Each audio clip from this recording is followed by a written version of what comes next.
നമസ്കാരം. Any time ന്യൂസിലേക്ക് സ്വാഗതം. ഞാൻ ഡിജി തോമസ്. പ്രധാന വാർത്തകൾ. നെയ്യാറ്റിൻകര ഗോപൻ സ്വാമിയുടെ വിവാദ കല്ലറ പൊളിച്ചു. മൃതദേഹം ഇരിക്കുന്ന നിലയിലാണ് കണ്ടെത്തിയത്. കഞ്ചിക്കോട് മദ്യനിർമ്മാണശാല അനുവദിച്ച മന്ത്രിസഭാ തീരുമാനം ദുരൂഹമെന്ന് പ്രതിപക്ഷ നേതാവ് വി.ഡി. സതീശൻ. മാരാത്തുകുന്ന് റെയിൽവേ മേൽപ്പാലം DPR തയ്യാറാക്കാൻ സർവേ ആരംഭിച്ചു. വന നിയമ ഭേദഗതി നടപ്പിലാക്കില്ലെന്ന തീരുമാനം മുഖ്യമന്ത്രിക്ക് നന്ദി പറഞ്ഞ് താമരശ്ശേരി രൂപത ബിഷപ്പ് മാർ റെമിജിയോസ് ഇഞ്ചനാനിയിൽ. VS സുനിൽകുമാറിനെതിരെ CPI എക്സിക്യൂട്ടീവിൽ വിമർശനം. റിപ്പോർട്ടർ ചാനലിനെതിരെ പോക്സോ വകുപ്പ് ചുമത്തി. തൃശൂർ ഇരിങ്ങാലക്കുടയിലെ ചിൽഡ്രൻസ് ഹോമിൽ കുട്ടിയെ തലക്കടിച്ചു കൊന്നു. വാർത്തകൾ വിശദമായി. നെയ്യാറ്റിൻകര ഗോപൻ സ്വാമിയുടെ വിവാദ കല്ലറ പൊളിച്ചു. മൃതദേഹം ഇരിക്കുന്ന നിലയിലാണ് കണ്ടെത്തിയത്. നെയ്യാറ്റിൻകര ഗോപൻ സ്വാമിയുടെ വിവാദ കല്ലറ പൊളിച്ചു. മൃതദേഹം ഇരിക്കുന്ന നിലയിലാണ് കണ്ടെത്തിയത്. കല്ലറയ്ക്കുള്ളിൽ ഭസ്മവും പൂജാദ്രവ്യങ്ങളും കണ്ടെത്തി. മൃതദേഹം കാവ്യവസ്ത്രത്തിൽ പൊതിഞ്ഞ നിലയിലാണ് കണ്ടെത്തിയത്. കഴുത്തുവരെ ഭസ്മം നിറച്ച നിലയിലാണ്. മൃതദേഹത്തിൽ മറ്റു പരിക്കുകൾ ഇല്ലെന്നും പ്രാഥമിക നിഗമനം. പോസ്റ്റ്മോർട്ടത്തിനായി മൃതദേഹം തിരുവനന്തപുരം മെഡിക്കൽ കോളേജിലേക്ക് മാറ്റും. കല്ലറ തുറക്കാനും പോലീസിന് അധികാരമുണ്ടെന്ന് ഹൈക്കോടതി വ്യക്തമാക്കിയിരുന്നു. നെയ്യാറ്റിൻകര ഗോപന്റെ മരണ സർട്ടിഫിക്കറ്റ് എവിടെയെന്ന് ഹൈക്കോടതി ചോദിച്ചു. മരണ സർട്ടിഫിക്കറ്റ് ഇല്ലെങ്കിൽ അസ്വാഭാവിക മരണമായി കണക്കാക്കുമെന്നും കോടതി വ്യക്തമാക്കി. കുടുംബത്തിന്റെ ഹർജിയിൽ കോടതി സർക്കാരിന് നോട്ടീസ് അയച്ചു. കഞ്ചിക്കോട് മദ്യനിർമ്മാണശാല അനുവദിച്ച മന്ത്രിസഭാ തീരുമാനം ദുരൂഹമെന്ന് പ്രതിപക്ഷ നേതാവ് വി.ഡി. സതീശൻ. കഞ്ചിക്കോട് മദ്യനിർമ്മാണശാല അനുവദിച്ച മന്ത്രിസഭാ തീരുമാനം ദുരൂഹമെന്ന് പ്രതിപക്ഷ നേതാവ് വി.ഡി. സതീശൻ. പാലക്കാട് ജില്ലയിലെ Kanjikode ethanol plant, multi feed distillation unit, Indian നിർമ്മിത വിദേശമദ്യ bottling unit, brewery, malt spirit plant, brandy winery plant എന്നിവ ആരംഭിക്കുന്നതിന് ഒയാസിസ് കൊമേഴ്ഷ്യൽ പ്രൈവറ്റ് ലിമിറ്റഡ് എന്ന കമ്പനിക്ക് അനുമതി നൽകിയുള്ള മന്ത്രിസഭാ തീരുമാനം ദുരൂഹമാണെന്നാണ് പ്രതിപക്ഷ നേതാവിന്റെ ആരോപണം. രാജ്യത്തെ പ്രമുഖ മദ്യനിർമ്മാണ കമ്പനികളിൽ ഒന്നായ ഒയാസിസിന് ബ്രൂവറി അടക്കം അനുവദിക്കാനുള്ള തീരുമാനം എന്തടിസ്ഥാനത്തിലാണെന്ന് സർക്കാർ വ്യക്തമാക്കണം. ഒരു കമ്പനിയെ മാത്രം എങ്ങനെ തിരഞ്ഞെടുത്തുവെന്നും മാനദണ്ഡങ്ങൾ എന്താണെന്നും സർക്കാർ പൊതുസമൂഹത്തോട് പറയണം. മദ്യനിർമ്മാണത്തിന്റെ പേരിലുള്ള അഴിമതി പ്രതിപക്ഷം അനുവദിക്കില്ലെന്നും വി.ഡി. സതീശൻ വ്യക്തമാക്കി. 26 വർഷമായി സംസ്ഥാനത്ത് മദ്യനിർമ്മാണശാലകൾ അനുവദിക്കുന്നില്ല.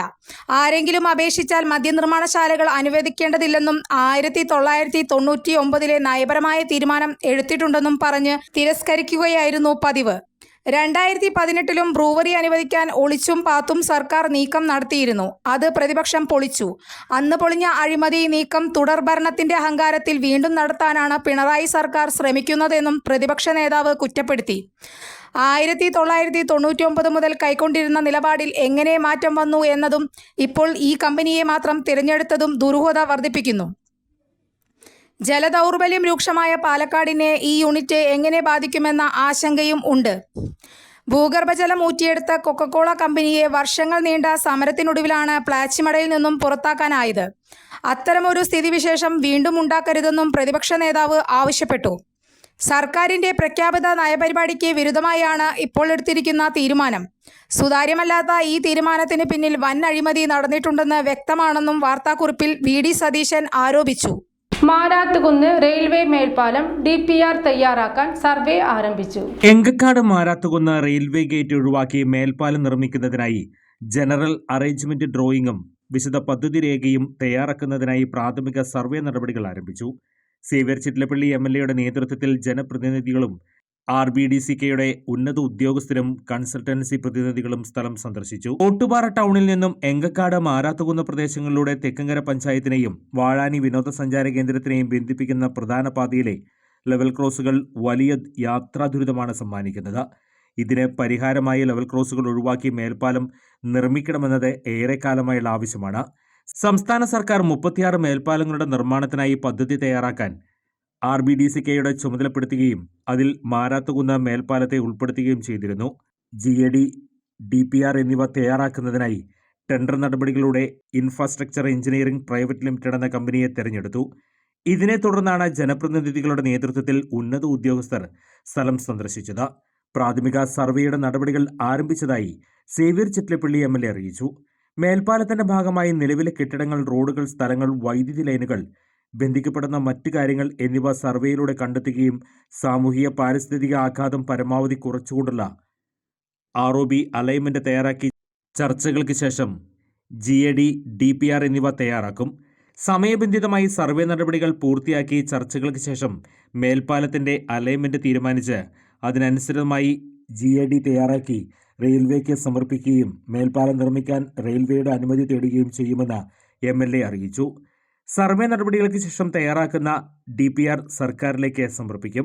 സമീപത്ത് തന്നെയുള്ള എങ്കക്കാട് റെയിൽവേ ക്രോസ് മൂലമുണ്ടാകുന്ന യാത്രാ ദുരിതത്തിന് പരിഹാരം കാണാൻ ROB പദ്ധതിക്കായി ഈ വർഷത്തെ റെയിൽവേ വർക്ക് പ്രോഗ്രാമിലേക്കും ഉൾപ്പെടുത്തുന്നതിനായി പൊതുമരാമത്ത് വകുപ്പ് മന്ത്രിക്ക് കത്ത് നൽകിയതായി സേവ്യർ ചിറ്റലപ്പള്ളി MLA അറിയിച്ചു. റെയിൽവേ 50% തുകയും സംസ്ഥാന സർക്കാർ 50% തുകയും ചെലവഴിച്ചുകൊണ്ടുള്ള ROB നിർമ്മാണ പദ്ധതിയിലാണ് LAC നമ്പർ 7 ഉൾപ്പെടുത്തിയിട്ടുള്ളത്. 100% റെയിൽവേ ഫണ്ട് വിനിയോഗിച്ച് മേൽപ്പാലം പദ്ധതി ലഭ്യമാക്കുന്നതിനായാണ് കത്ത് നൽകിയതെന്നും MLA കൂട്ടിച്ചേർത്തു. സേവ്യർ ചിറ്റലപ്പള്ളി MLA, നഗരസഭാ ചെയർമാൻ PN സുരേന്ദ്രൻ, നഗരസഭാ കൗൺസിലർ KU പ്രദീപ്, മുൻ നഗരസഭാ വൈസ് ചെയർമാൻ MR സോമനാരായണൻ, മുൻ നഗരസഭാ സ്ഥിരം സമിതി അധ്യക്ഷൻ NK പ്രമോദ് കുമാർ, മുൻ councillor VP Madhu, MU Kamveer, MJ Binoy, RBDCK deputy general manager Abdul Salam, senior manager T Divya, എയറോഡ് ലിമിറ്റഡ് കൺസൾട്ടൻസ് മിലിന്ദ് കുൽക്കർണി തുടങ്ങിയവർ പങ്കെടുത്തു. News bureau, any time news. വന നിയമ ഭേദഗതി നടപ്പിലാക്കില്ലെന്ന തീരുമാനം മുഖ്യമന്ത്രിക്ക് നന്ദി പറഞ്ഞ് താമരശ്ശേരി രൂപത ബിഷപ്പ് മാർ റെമിജിയോസ് ഇഞ്ചനാനിയിൽ. മുഖ്യമന്ത്രി പിണറായി വിജയന് നന്ദി പറഞ്ഞ താമരശ്ശേരി രൂപത ബിഷപ്പ് മാർ റെമിജോസ് ഇഞ്ചാനിയിൽ വന നിയമ ഭേദഗതി നടപ്പാക്കില്ല എന്ന തീരുമാനം വലിയ ആശ്വാസം നൽകുന്നതാണെന്ന് അദ്ദേഹം പറഞ്ഞു. തങ്ങളുടെ വേദനകളും പ്രയാസങ്ങളും മുഖ്യമന്ത്രി മനസ്സിലാക്കിയെന്നും ബിഷപ്പ് പറഞ്ഞു. PV അൻവറിന്റെ രാജി ഭേദഗതി പിൻവലിക്കാൻ കാരണമായോ എന്ന ചോദ്യത്തിന് അതിനു മുൻപേ തന്നെ ഭേദഗതി പിൻവലിക്കും എന്ന് മുഖ്യമന്ത്രി ഉറപ്പ് നൽകിയെന്നും ബിഷപ്പ് പറഞ്ഞു. VS സുനിൽകുമാറിനെതിരെ CPI എക്സിക്യൂട്ടീവിൽ വിമർശനം. VS സുനിൽകുമാറിനെതിരെ CPI എക്സിക്യൂട്ടീവിൽ വിമർശനം. തൃശൂർ മേയറുടെ കേക്ക് വിവാദവുമായി ബന്ധപ്പെട്ട് സുനിൽകുമാർ നടത്തിയ പ്രതികരണമാണ് വിമർശനത്തിന് ഇടയാക്കിയത്. VS സുനിൽകുമാറിന് എതിരായ വിമർശനത്തിൽ കഴമ്പുണ്ടെന്ന് സംസ്ഥാന secretary Binoy Viswam ശരിവെച്ചു. Assistant secretary PP Suneer ആണ് സുനിൽകുമാറിനെതിരെ വിമർശനം ഉന്നയിച്ചത്. തൃശൂരിലെ വിഷയത്തിൽ പാർട്ടി ആസ്ഥാനത്ത് വെച്ച് മാധ്യമങ്ങളെ കണ്ടത് ശരിയായില്ല. തൃശൂരിലെ ഘടകവുമായി ആലോചിച്ച് പ്രതികരിക്കണമെന്നായിരുന്നുവെന്നും വിമർശനം ശരിവെച്ച് ബിനോയ് വിശ്വം. CPI സംസ്ഥാന എക്സിക്യൂട്ടീവിലാണ് ബിനോയ് വിശ്വത്തിന്റെ പ്രതികരണം. മുതിർന്ന നേതാവായ സുനിൽകുമാറിനോട് സംസാരിക്കുമെന്നും ബിനോയ് വിശ്വം പറഞ്ഞു. പിശക് ബോധ്യപ്പെടുത്തുമെന്നും ബിനോയ് വിശ്വം വ്യക്തമാക്കി. തൃശൂർ മേയർ MK വർഗീസിന് BJP സംസ്ഥാന പ്രസിഡന്റ് K സുരേന്ദ്രൻ കേക്ക് നൽകിയതുമായി ബന്ധപ്പെട്ട് VS സുനിൽകുമാർ നടത്തിയ പ്രസ്താവന വിവാദമായിരുന്നു. ക്രിസ്തുമസ് ദിനത്തിൽ സ്നേഹ സന്ദേശയാത്രയുടെ ഭാഗമായി BJP സംസ്ഥാന അധ്യക്ഷൻ K സുരേന്ദ്രൻ മേയർ MK വർഗീസിനെ വീട്ടിലെത്തി കേക്ക് കൈമാറിയതിനാലായിരുന്നു VS സുനിൽകുമാറിന്റെ പ്രസ്താവന. കേക്ക് കൈമാറ്റം യാദൃശ്ചികമല്ലെന്നും മുന്നണി രാഷ്ട്രീയത്തോടാണ് കൂറ് പുലർത്തേണ്ടതെന്നും VS സുനിൽകുമാർ പറഞ്ഞിരുന്നു. സുനിൽകുമാറിന്റെ പ്രസ്താവനയിൽ LDF-ൽ കടുത്ത അതൃപ്തി ഉയർന്നിരുന്നു. ഒരു രാഷ്ട്രീയ നേതാവ് വീട്ടിൽ വരുന്നതിൽ ഒന്നും ചെയ്യേണ്ടതില്ലെന്ന് പറഞ്ഞ് CPI councillor I Satheesh Kumar സുനിൽകുമാറിനെ തള്ളി രംഗത്തെത്തിയിരുന്നു. VS സുനിൽകുമാർ നടത്തിയ പ്രസ്താവനയും തുടർന്നുണ്ടായ വിവാദവും ഇനി തുടർന്നുകൊണ്ട് പോകേണ്ടതില്ലെന്ന് CPI വ്യക്തമാക്കിയിരുന്നു. റിപ്പോർട്ടർ ചാനലിനെതിരെ പോക്സോ വകുപ്പ് ചുമത്തി. സംസ്ഥാന സ്കൂൾ കലോത്സവ റിപ്പോർട്ടിംഗിലെ ദ്വയാർത്ഥ പ്രയോഗവുമായി ബന്ധപ്പെട്ട കേസിൽ റിപ്പോർട്ടർ ചാനലിനെതിരെ പോക്സോ വകുപ്പ് ചുമത്തി. Reporter channel consulting editor Arun കുമാറിനെ 1-ാം പ്രതി ചേർത്താണ് കേസ്. റിപ്പോർട്ടർ ഷഹബാസ് ആണ് 2-ാം പ്രതി. കണ്ടാൽ അറിയാവുന്ന ഒരാളെ 3-ാം പ്രതിയായും ചേർത്തിട്ടുണ്ട്. തിരുവനന്തപുരം കന്റോൺമെന്റ് പോലീസ് ആണ് കേസെടുത്തത്. തിരുവനന്തപുരം ജില്ലാ ശിശുക്ഷേമ സമിതി DGPക്ക് നൽകിയ പരാതിയുടെ അടിസ്ഥാനത്തിലാണ് കേസ്. സംസ്ഥാന സ്കൂൾ കലോത്സവവുമായി ബന്ധപ്പെട്ട വാർത്താ അവതരണത്തിൽ ഡോക്ടർ അരുൺ കുമാർ സഭ്യമല്ലാത്ത ഭാഷയിൽ ദ്വയാർത്ഥ പ്രയോഗം നടത്തിയതുമായി ബന്ധപ്പെട്ട് ബാലാവകാശ കമ്മീഷൻ സ്വമേധയാ കേസെടുത്തിരുന്നു. കലോത്സവത്തിൽ പങ്കെടുത്ത ഒപ്പന ടീമിലെ മണവാട്ടിയായി വേഷമിട്ട പെൺകുട്ടിയോട് റിപ്പോർട്ടർ ചാനലിലെ റിപ്പോർട്ടർ ഷഹബാസ് നടത്തുന്ന സംഭാഷണത്തിന്മേലാണ് ദ്വയാർത്ഥ പ്രയോഗം. ഇതു സംബന്ധിച്ച് ചാനൽ മേധാവിയിൽ നിന്നും തിരുവനന്തപുരം ജില്ലാ പോലീസ് മേധാവിയിൽ നിന്നും ബാലാവകാശ കമ്മീഷൻ അടിയന്തര റിപ്പോർട്ട് തേടിയിരുന്നു. കേസ് എടുക്കാൻ ആസ്പദമായ വീഡിയോ സാമൂഹിക മാധ്യമങ്ങളിൽ പ്രചരിപ്പിച്ചതോടെയാണ് ബാലാവകാശ കമ്മീഷൻ സ്വമേധയാ കേസ് രജിസ്റ്റർ ചെയ്തത്. തൃശൂർ ചിൽഡ്രൻസ് ഹോമിൽ കുട്ടിയെ തലയ്ക്കടിച്ചു കൊന്നു. തൃശൂർ ഇരിങ്ങാലക്കുടയിലെ ചിൽഡ്രൻസ് ഹോമിൽ കുട്ടിയെ തലയ്ക്ക് അടിച്ചു കൊന്നു. രാമവർമ്മപുരത്തെ സർക്കാർ ചിൽഡ്രൻസ് ഹോമിലാണ് സംഭവം. ഇരിങ്ങാലക്കുട സ്വദേശി അഭിഷേകാണ് കൊല്ലപ്പെട്ടത്. സഹ അന്തേവാസിയാണ് ചുറ്റിക കൊണ്ട് തലയ്ക്കടിച്ച് കൊലപ്പെടുത്തിയത്. ഇന്നലെ രാത്രി ഉണ്ടായ തർക്കത്തെ തുടർന്ന് ഇന്നു വീണ്ടും തർക്കത്തിൽ ഏർപ്പെടുകയും 16 വയസ്സുകാരൻ 17 വയസ്സുള്ള അഭിഷേകിനെ കൊലപ്പെടുത്തുകയുമായിരുന്നു. അഭിഷേകിനെ തൃശൂർ മെഡിക്കൽ കോളേജ് ആശുപത്രിയിൽ എത്തിച്ചെങ്കിലും ജീവൻ രക്ഷിക്കാനായില്ല. മൃതദേഹം നിലവിൽ തൃശൂർ മെഡിക്കൽ കോളേജിൽ സൂക്ഷിച്ചിരിക്കുകയാണ്. സംഭവത്തിൽ തൃശൂർ പോലീസ് അന്വേഷണം ആരംഭിച്ചു. പോലീസിലെ ഉന്നത ഉദ്യോഗസ്ഥരടക്കം ചിൽഡ്രൻസ് ഹോമിലെത്തി. നടൻ സെയ്ഫ് അലിഖാന് കുത്തേറ്റു. നടൻ സെയ്ഫ് അലിഖാന് കുത്തേറ്റു. വീട്ടിൽ നടന്ന മോഷണ ശ്രമം തടയുന്നതിനിടെയാണ് കുത്തേറ്റത്. പുലർച്ചെ 2:30യോടെയായിരുന്നു സംഭവം നടന്നത്. സെയ്ഫ് അലിഖാൻ ഇപ്പോൾ ആശുപത്രിയിൽ ചികിത്സയിലാണ്. നടന്റെ ബാന്ദ്ര വെസ്റ്റിലെ വീട്ടിൽ വെച്ചായിരുന്നു കുത്തേറ്റത്. 6 തവണയാണ് സെയ്ഫ് അലിഖാന് കുത്തേറ്റത്. പുലർച്ചെ 3:30യോടെയാണ് നടനെ ആശുപത്രിയിലേക്ക് കൊണ്ടുവന്നത്. സെയ്ഫ് അലിഖാനെ ലീലാവതി ആശുപത്രിയിലാണ് പ്രവേശിപ്പിച്ചത്. അടിയന്തരമായി നടനെ ഓപ്പറേഷന് വിധേയമാക്കി. ഓപ്പറേഷന് ശേഷമേ കാര്യങ്ങൾ പറയാനാകൂ എന്നാണ് ഡോക്ടർമാർ പറയുന്നത്. നെയ്യാറ്റിൻകരയിലെ ഗോപൻ സ്വാമിയുടെ വിവാദ സമാധി പൊളിച്ച സംഭവത്തിൽ പ്രതികരണവുമായി Thiruvananthapuram sub collector Alfred O. വിവാദമായ നെയ്യാറ്റിൻകരയിലെ ഗോപൻ സ്വാമിയുടെ വിവാദ സമാധി പൊളിച്ച സംഭവത്തിൽ പ്രതികരണവുമായി Thiruvananthapuram sub collector Alfred O. കുടുംബത്തെ കാര്യങ്ങൾ പറഞ്ഞു മനസ്സിലാക്കുമെന്നും പോസ്റ്റ്മോർട്ടത്തിന് ശേഷം മൃതദേഹം വീട്ടുകാർക്ക് വിട്ടു നൽകുമെന്നും സബ് കളക്ടർ പറഞ്ഞു. അതേസമയം വിവാദമായ നെയ്യാറ്റിൻകരയിലെ ഗോപൻ സ്വാമിയുടെ വിവാദ സമാധി പൊളിച്ചപ്പോൾ കണ്ടത് അമ്പരപ്പിക്കുന്ന കാര്യങ്ങളായിരുന്നു. ഇരിക്കുന്ന നിലയിലാണ് ഗോപൻ സ്വാമിയുടെ മൃതദേഹം കല്ലറയിൽ കണ്ടെത്തിയത്. വായ തുറന്ന നിലയിലാണ്. വായിൽ ഭസ്മവും മൃതദേഹത്തിന്റെ നെഞ്ചുവരെ പൂജാദ്രവ്യങ്ങൾ നിറച്ചിട്ടുമുണ്ട്. പോസ്റ്റ്മോർട്ടത്തിനായി മൃതദേഹം തിരുവനന്തപുരം മെഡിക്കൽ കോളേജിലേക്ക് മാറ്റി. പോസ്റ്റ്മോർട്ടത്തിന് ശേഷം മാത്രമേ മരണകാരണമടക്കമുള്ള കാര്യങ്ങൾ വ്യക്തമാവുകയുള്ളൂ. ഇനി ഒരു ഇടവേള.